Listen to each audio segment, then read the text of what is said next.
Olá, meu nome é Antônio Roberto Vinha, sou cientista político. Estamos no dia 14 de maio de 2017.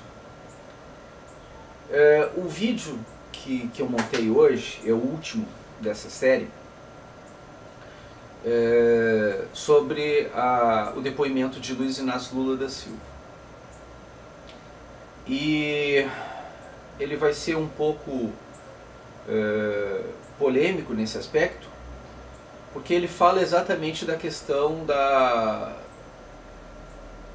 do tratamento do PT como uma questão de uma organização criminosa. E Lula se referiu em alguns momentos no depoimento dele de que ele estava sendo perseguido político, de que porque ele estava tentando dar um entendimento de que ele era, se ele fosse preso, que ele seria um preso político. Sim, se, por exemplo, agora ele está querendo fazer uma viagem para fazer uma palestra na França. E ele pode, de repente, ficar um tempo por lá, alguma coisa assim, e pedir asilo político caso seja dada a voz de prisão para ele. Dizer que ele está sendo perseguido político, né? Pedir asilo político em outro país. A intenção, na verdade, é protelar a sua prisão, né? Até talvez um retorno, né? Ou exatamente simplesmente se tornar foragido, que pode acontecer a necessidade da Interpol agir nessa maneira, caso ele tome essa conduta, caso ele tome essa postura, né? Como ele tem, como as ações do PT e do Lula foram em vários países do mundo, né, isso pode comprometer necessariamente a imagem internacional dele e fazer com que ele se torne realmente um foragido internacional, um criminoso internacional.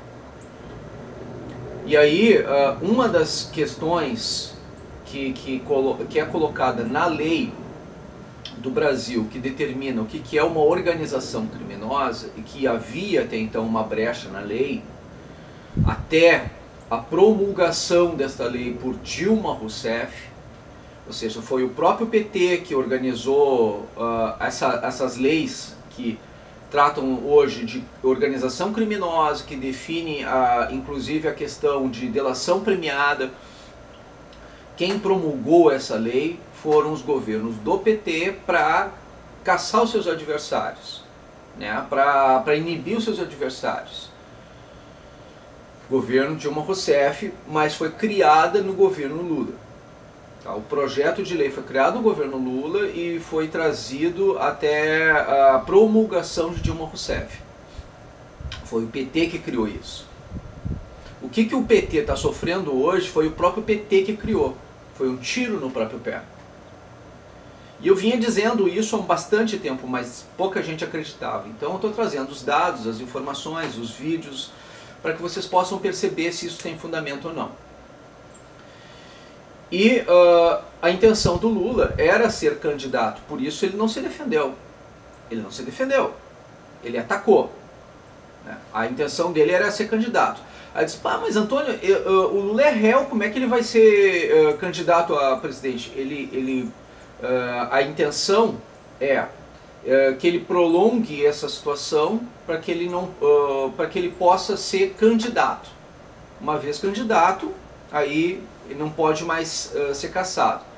Então, as datas vão ser mais... Por que provavelmente ele vai ser preso antes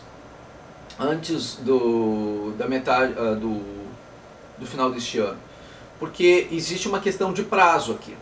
Existe uma questão de necessidade de prazo. Então, olha só. Se ele for preso até início de julho, se ele for preso até início de julho, em média, a quarta região está levando mais ou menos um ano para julgar casos de corrupção nesse aspecto. E não é porque vai ser Lula que de repente vai ser mais cedo, uma coisa nesse sentido, né? Então, o que está acontecendo? Ele é réu primário e ele pode ser, como réu primário, segundo a ficha limpa, candidato a presidente da República. Não tem problema nenhum. O problema é, no segundo, quando ele sair, passar esse período, ele tem um recurso. Ele tem um recurso, nesse recurso é 1 ano, aproximadamente. Se for em julho, agora, em julho, o recurso acaba mais ou menos, da sentença mais ou menos em julho do ano que vem. Então, antes da candidatura, ele pode provavelmente ser lançado, dar o resultado, se ele for inocentado, é candidato natural à presidência da República. Mas e se ele não for? Se ele não for, é réu, já é segunda instância o negócio. Ainda tem mais, agora vai entrar mais ele vai ser réu mais uma vez, então será 6 vezes réu. A chance dele, numa dessas, ele não conseguir escapar e se tornar pela segunda vez, né, aí ele não é candidato. Por quê? Porque a ficha limpa determina. Então, matou ali. O PT, daqui a pouquinho, daqui uns 2 dias, pode já não existir mais. Porque existe uma situação que está acontecendo. Antes disso, pode acontecer a extinção do PT. E aí Lula também está inelegível nesse aspecto. Então, é possível que ele esteja se planejando uma palestra internacional exatamente para uma fuga em caso nessa situação. E se ele for candidato, e se ele sair candidato, se ele passar o pleito, passar para o segundo turno, digamos que ele seja eleito e seja réu, não pode assumir como presidente da República. Porque a lei determina, foi o mesmo motivo que tirou Dilma Rousseff da presidência, para ela poder ser processada, porque ela só poderia ser processada se ela não fosse presidente da República, porque aí ela seria ré, como é hoje. Né? Então ela só pode ser ré se ela for, ela só pode ser processada se ela não for presidente da República. Tem essa situação. Então o Lula, se for réu, mesmo que ganhe a presidência da República, não pode assumir. Quem assumiria no lugar de Lula? Seu vice. Seu vice seria, ele ganharia as eleições, mas o vice assumiria no lugar dele. Mas esse vice estaria sob o comando e o controle de Lula e do PT, que mesmo ele não podendo tomar posse, aí derrubaria de alguma maneira, esse vice derrubaria de alguma maneira a Lava Jato e ele automaticamente perderia a situação de réu e chegaria ao poder, assumiria o poder e faria a ditadura dele do jeito que ele quisesse. Seria um golpe de Estado. Então esta era a intenção de Luiz Inácio Lula da Silva. Era esta a intenção, esse o projeto. Né? Como o PT está sendo visto como uma organização criminosa, e é uma organização criminosa, tá? A situação pode acabar sendo nacional e internacional, e comprovada. Tá? E aí entrar até questões da Interpol nesse aspecto. Tá? Então por isso eu estou trazendo esse vídeo agora, é o último dessa situação. Lamento que tenha se prolongado um pouquinho mais a minha fala, esse tipo de informação era necessária para descrever o porquê de todo esse negócio. Eu tinha prometido a vocês que eu ia explicar, também porque Lula tinha a intenção de ser candidato, e porque ele poderia ser candidato, mas não assumiria de maneira alguma. Ele não assumir naquele primeiro momento. Primeiro ele tem que colocar um vice no poder, e aí derrubar a Lava Jato ou qualquer investigação sobre si, e aí sim ele pode assumir. Seria um golpe branco, né? Um golpe legal, legitimando, legalizando o poder dele, nesse aspecto. Né?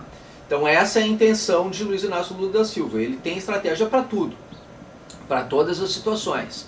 Né? Por isso, quando é 4 ou mais pessoas com um cunho internacional, a coisa vira uma organização criminosa. Né? E é mais ou menos essa... de vários estados nesse aspecto, né?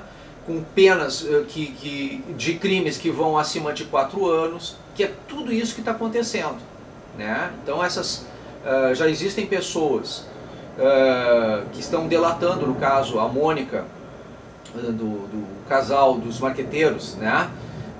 Ela disse que o atual presidente da Venezuela, Nicolás Maduro, participou de transações de corrupção com o PT. O crime, como chanceler da Venezuela, ela declarou isso essa semana, em delação premiada, envolvendo Dilma Rousseff e Luiz Inácio Lula da Silva. E isso legitima a situação de organização criminosa internacional. A questão do BNDES, o envolvimento do BNDES com esse processo. Também, Banco Nacional de Desenvolvimento, que financiava obras a fundo perdido internacional em diversos países, onde o maior número de embaixadas e consulados foram criados. Nos governos dobraram, mais do que dobraram, nos governos Dilma e Lula, nos governos do PT. E nessas idas e vindas, eram ambos acompanhados. Lula acompanhava, mesmo depois quando já tinha saído da presidência, acompanhava as empresas de construção e fazia as mediações, era tráfico de influência. Então isso tudo vai ser, mais cedo ou mais tarde vai aparecer. E isso torna o PT uma organização criminosa, crime organizado, aparelhamento de Estado internacional.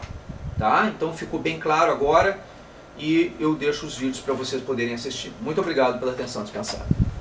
O senhor ex-presidente não se informava do que ocorria no âmbito da Petrobras ou com os diretores que o senhor indicou? O senhor acha que as pessoas ouviram falar de propina? Você acha quando o seu Só filho... o senhor falar no microfone. Você acha quando o seu filho tem uma nota baixa na escola, ele chega em casa pulando de alegria para contar? Se ele puder, vai tentar esconder até o senhor saber. Você acha que alguém que começou a roubar vai contar para alguém que ele está roubando? Vai contar. Mas dos meus filhos eu fico sabendo a nota com o tempo. O senhor não ficou sabendo de nada. Agora porque a escola diz até quando... Por isso a escola até comunica. O senhor quando a molecada falta. Mas eu checo. No meu tempo não. Presidente. No meu tempo era mais difícil. Mas enfim, o senhor não ficou sabendo de nada disso? Não, doutor. Tudo que eu sei da Petrobras é pela imprensa, depois da delação do Youssef. O senhor Renato Souza Duque foi condenado e preso por crime de corrupção e lavagem de dinheiro. Contas dele secretas foram bloqueadas com cerca de 20 milhões de euros. O senhor ex-presidente tinha conhecimento a esse respeito dos crimes por ele praticados enquanto diretor da Petrobras? Não. O senhor ex-presidente esteve pessoalmente com o senhor Renato Duque alguma vez? Tive.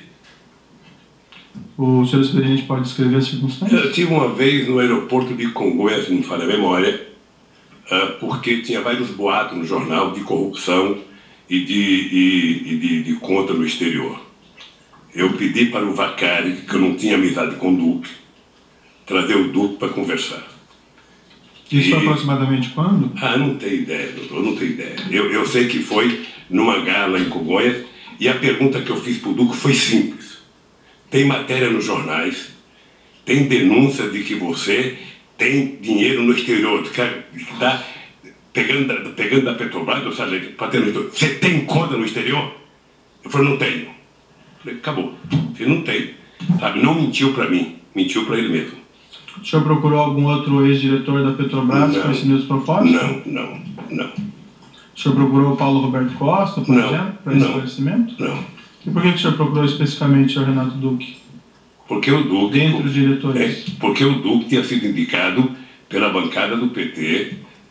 Como eu disse no começo, o PT indicou o Duque com outros partidos políticos, eu penso, que foi para a Casa Civil cumprir todo o ritual.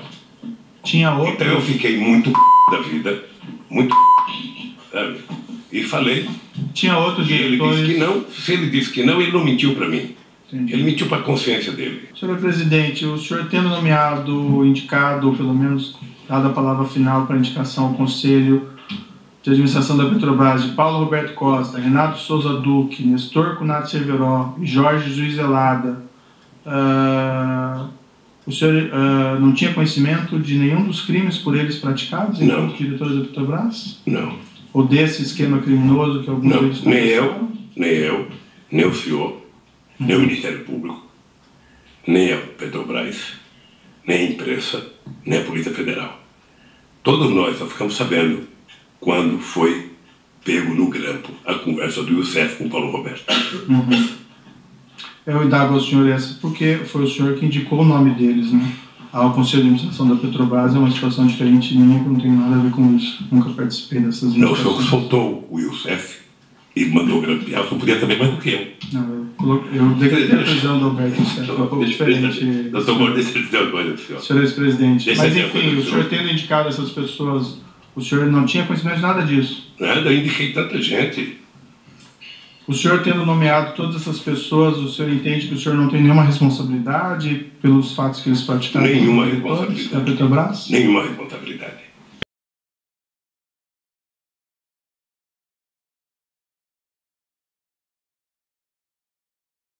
O principal motivo da criminalização é fazer com que o crime, lembrando aquele velho adágio, o crime não deve compensar. A ideia da criminalização da lavagem de dinheiro é ter um meio mais eficiente para privar o criminoso do produto da sua atividade ilícita. A questão da criminalização da lavagem de dinheiro visa exatamente o contrário. Precisa a investigação e a persecução criminal ter o foco no produto do crime. O crime não deve compensar. Não entendam essa reflexão como a proposta de uma política criminal que torne eventualmente prescindível a pena privativa de liberdade. Não se trata de confiscar o produto do crime sem eventualmente impor ao criminoso condenado uma sanção de pena privativa de liberdade. Significa dizer, porém, que apenas a punição com a sanção privativa da liberdade não é suficiente como meio de prevenção e repressão da atividade criminal. Isso tem que ir além, tem que privar o criminoso do produto da sua atividade.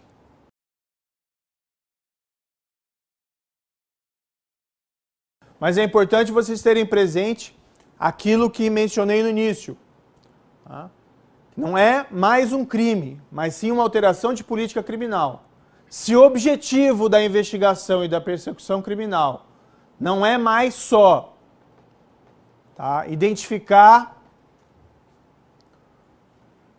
a materialidade de um crime, identificar o seu autor e propiciar, com o devido processo legal, uma eventual punição a um infrator criminal, se não é mais esse só objetivo, mas se nós agregamos o objetivo de que nós também temos que confiscar o produto do crime, eu vou ter que ter uma investigação e uma persecução criminal hábeis para o quê? Também identificar o produto do crime.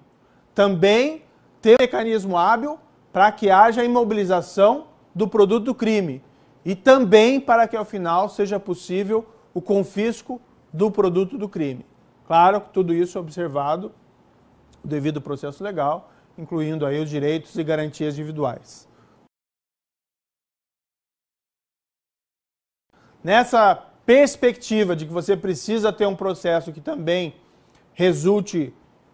possibilite o confisco e resulte no confisco do produto do crime, você vai ter que desenvolver novas formas de cooperação jurídica internacional, diferente daquelas tradicionais. Não é mais apenas citação, intimação ou extradição. Você vai precisar ter colheita de prova de crimes praticados em outro país, eventualmente. Você vai ter que ter, eventualmente, sequestro de produto de crime em outro país. Você vai ter que ter confisco de produto de crime em outro país.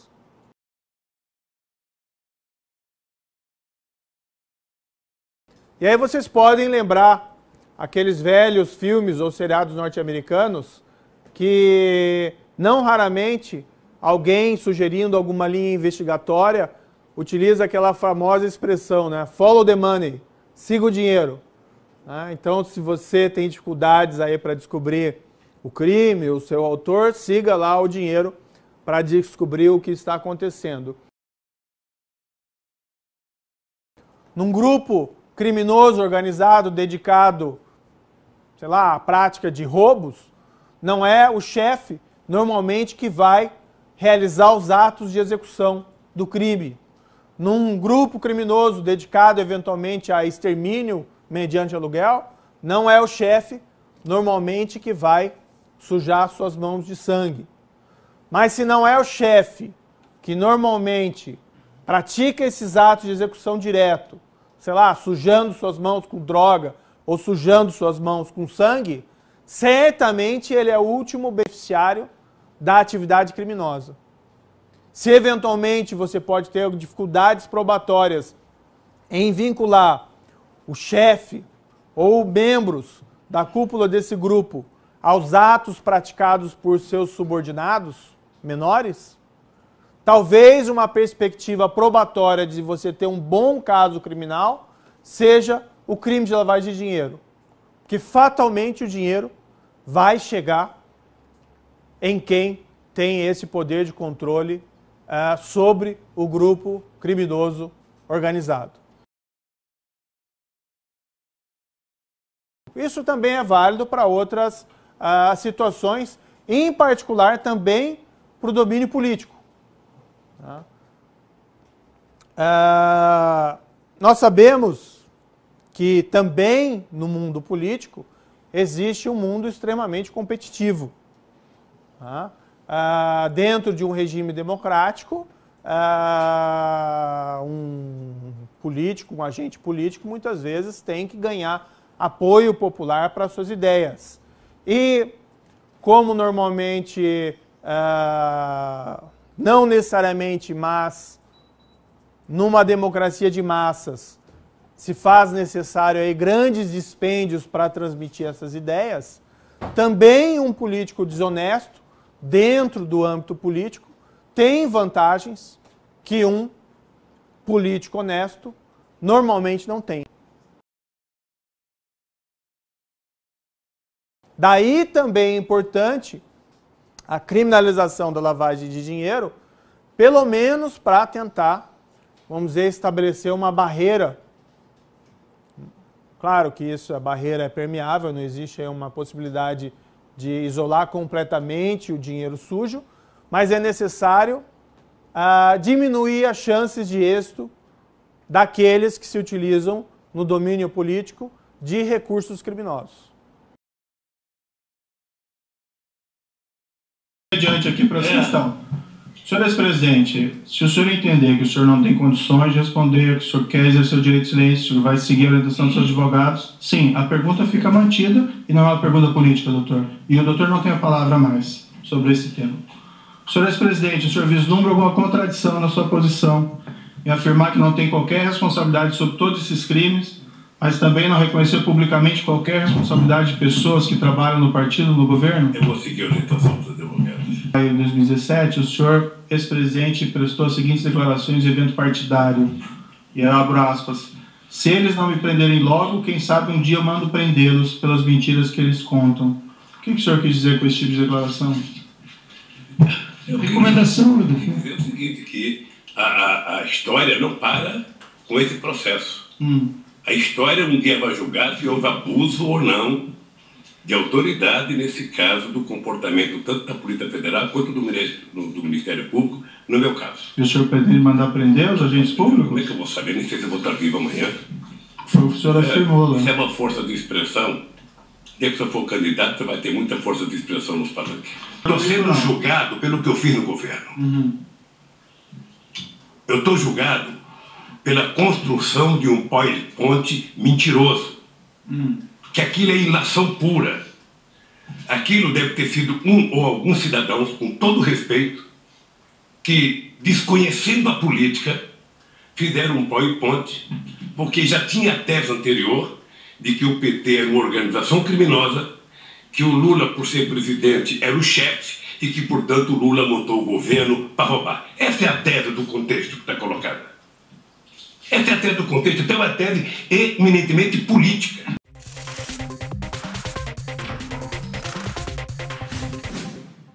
A presidenta Dilma Rousseff sancionou com vetos a lei anticorrupção que responsabiliza empresas que cometem crimes contra a administração pública e prevê novas punições. A lei está publicada na edição de hoje do Diário Oficial da União.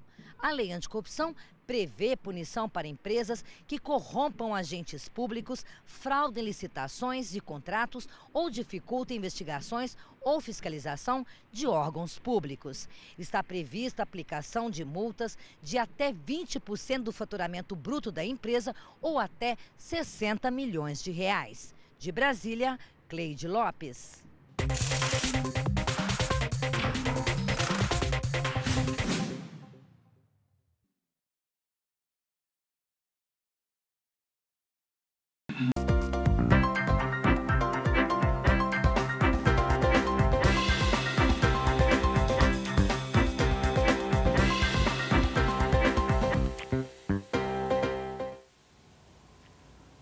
Meus amigos, o Prova Final é uma parceria da TV Justiça com a rede de ensino LFG.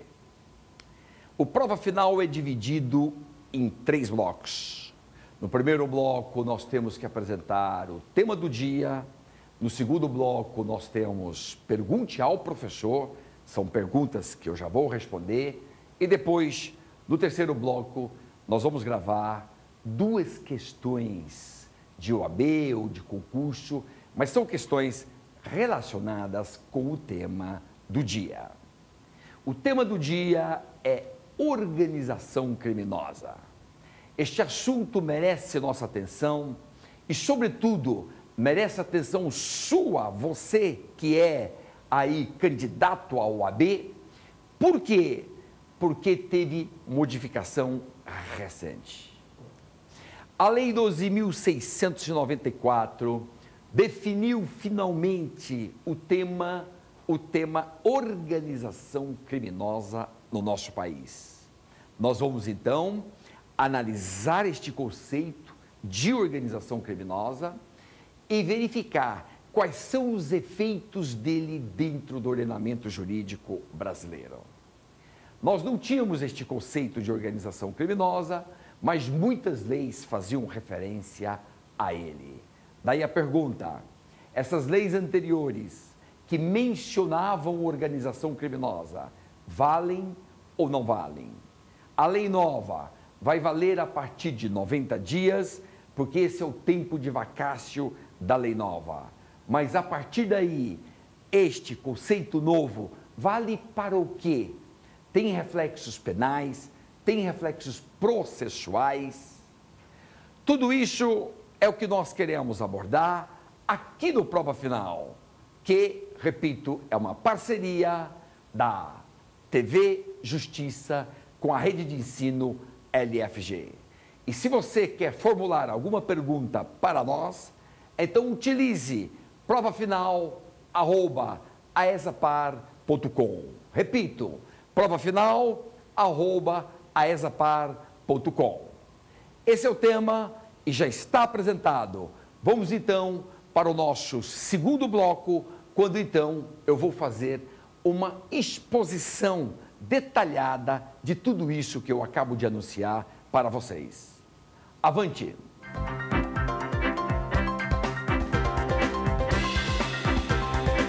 Vamos então cuidar do tema do dia. Eu disse inclusive que era segundo bloco, na verdade o tema está no primeiro bloco. Organização criminosa. O que aconteceu de novidade e que você, OABeiro, tem que estar muito atento.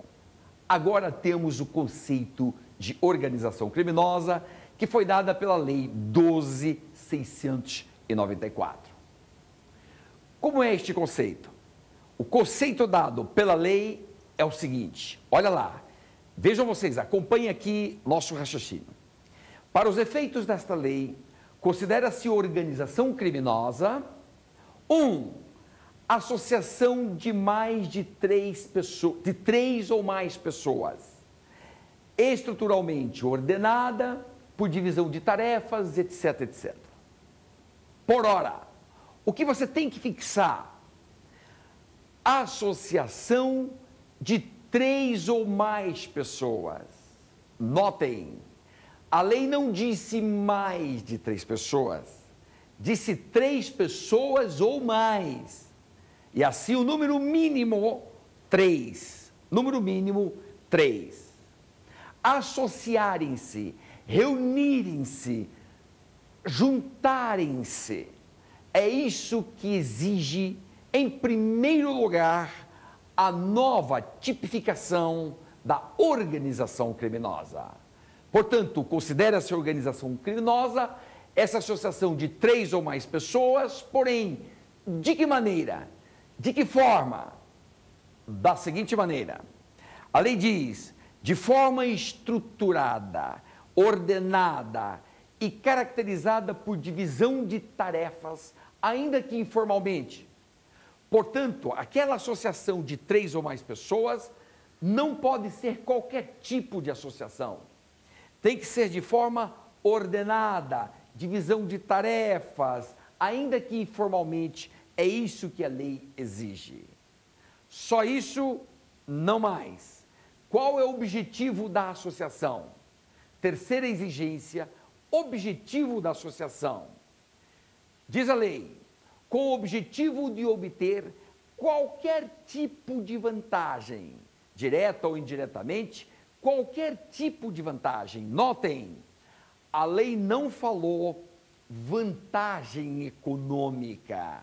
A lei disse qualquer tipo de vantagem. Portanto, pode não ser econômica e, neste ponto, a lei destoa do que, criminologicamente, sempre se entendeu por organização criminosa. Ou seja, do ponto de vista criminológico, sempre se entendeu que organização criminosa existe para fins econômicos. Ela existe para obtenção de lucros. É para isso que existe crime organizado. E crime organizado aqui eu já estou utilizando como sinônimo de organização criminosa. Tecnicamente, organização criminosa. Porém, criminologicamente e midiaticamente, todo mundo fala crime organizado. Você tem que vincular as duas coisas, porque não há distinção entre crime organizado e organização criminosa. E nós estamos, nesse instante, fazendo o quê? Estudando a definição nova que está na lei de organização criminosa. E nós já enfocamos 3 aspectos desta definição legal. Falamos que uma organização, desde logo, exige uma associação de 3 pessoas ou mais. De outro lado, tem que ser algo estruturado, organizado, divisão de tarefas, ainda que informalmente tudo isso, mas tem que ter organização. E, em terceiro lugar, nós examinamos o objetivo dessa organização. O objetivo é obtenção de qualquer vantagem. Não precisa ser econômica, sim, qualquer vantagem. Falta o quê? Falta o 4º requisito exigido pela lei. Qual? Vamos lá. 4º requisito exigido pela lei é justamente o meio de alcançar o objetivo, qualquer vantagem. Por que meios? De que maneira o agente tem que alcançar a vantagem que ele quer, que ele deseja?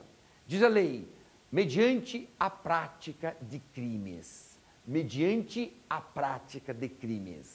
Notem, a lei falou no plural, crimes.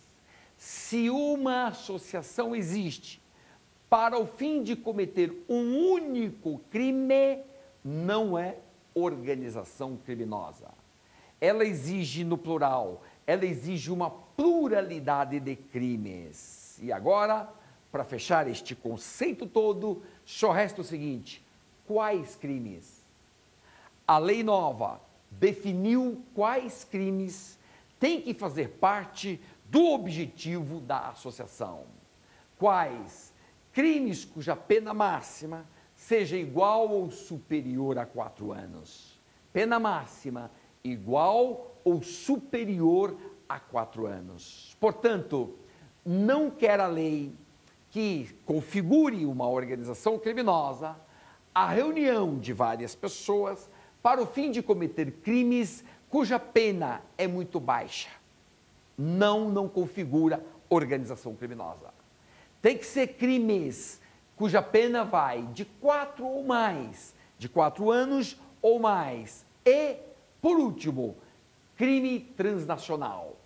Se a reunião se faz para o crime transnacional, também configura organização criminosa.